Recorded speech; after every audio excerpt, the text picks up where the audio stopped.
Viewers, இப்போ நம்ம பார்க்க போகிற ரெசிபி எறா வச்சு முட்டையும் போட்டு ஒரு பொடி மாஸ் பண்ண போகிறேங்க. அதுக்கு ஒரு 100 கிராம் எறா எடுத்து வச்சுருக்கேன். கொஞ்சமாக மிளகுத்தூள், கொஞ்சம் மிளகாத்தூள், கொஞ்சம் மஞ்சத்தூள் போட்டு பெரட்டி ஒரு 1/2 ஹவர் ஊற வச்சிடணுங்க. இப்போ இந்த எறாவில் கொஞ்சம் இஞ்சி பூண்டு கொஞ்சோண்டு உப்பு அதையும் போட்டு பெரட்டி எடுத்துக்கணும். வச்சுருக்கேன். இந்த எறாவை எடுத்து அதில் போட்டு பொரிச்சுக்கணும்.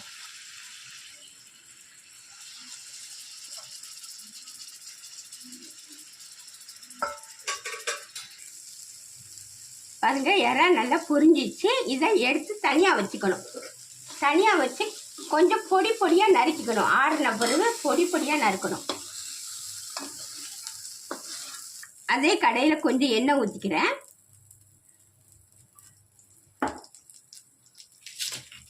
ரெண்டு வெங்காயம் பொடியாக நறுக்கி வச்சுக்கிறேன். அது நல்லா வதங்கட்டும். இப்போ கொஞ்சம் இந்த வெங்காயத்துக்கு தகுந்த மாதிரி கொஞ்சம் உப்பு போட்டுக்கிறேன். கொஞ்சோண்டு மிளகாத்தூள், கொஞ்சம் மஞ்சத்தூள், கொஞ்சம் பெப்பர் தூள் போட்டு நல்லா கிளறி விடணும்.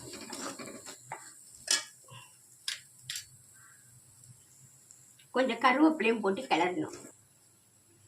கொஞ்சம் இஞ்சி பூண்டு பேஸ்ட்டும் போட்டுக்கணும். போட்டு கொஞ்சம் நல்லா கிளறி கொஞ்சம் செவந்து வரட்டும். இப்போ கொஞ்சம் நல்லா வதங்கிச்சு பாருங்க. இந்த ஸ்டேஜில் 2 முட்டை எடுத்து அதில் உடச்சி ஊற்றிடணும்.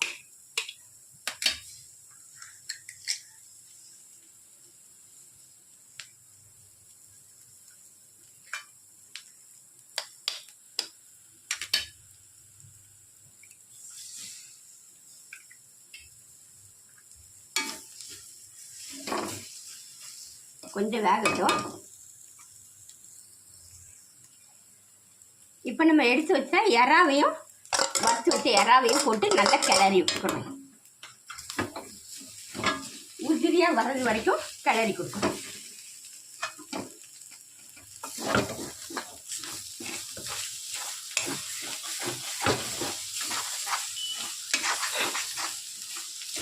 கூட வெங்காயத்தாள் இருந்தால் கூட போட்டுக்கலாம். நல்லாயிருக்கும், வாசனையாக இருக்கும்.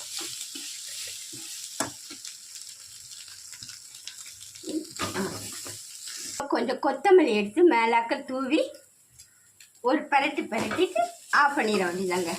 பாருங்கள், முட்டை பொடி மாஸ் ரெடி ஆயிடுச்சுங்க. பாருங்க, எறா முட்டை பொடி மாஸ் ரெடி ஆயிடுச்சுங்க. இது எல்லா சாப்பாட்டுக்கும் நல்லாயிருக்கும். இது செஞ்சு பாருங்கள். உங்களுக்கு பிடிச்சிருந்தா லைக் பண்ணுங்கள், ஷேர் பண்ணுங்கள், கமெண்ட் பண்ணுங்கள், சப்ஸ்கிரைப் பண்ணுங்கள். அடுத்த வீடியோட சந்திக்கலாம். நன்றி, வணக்கம்.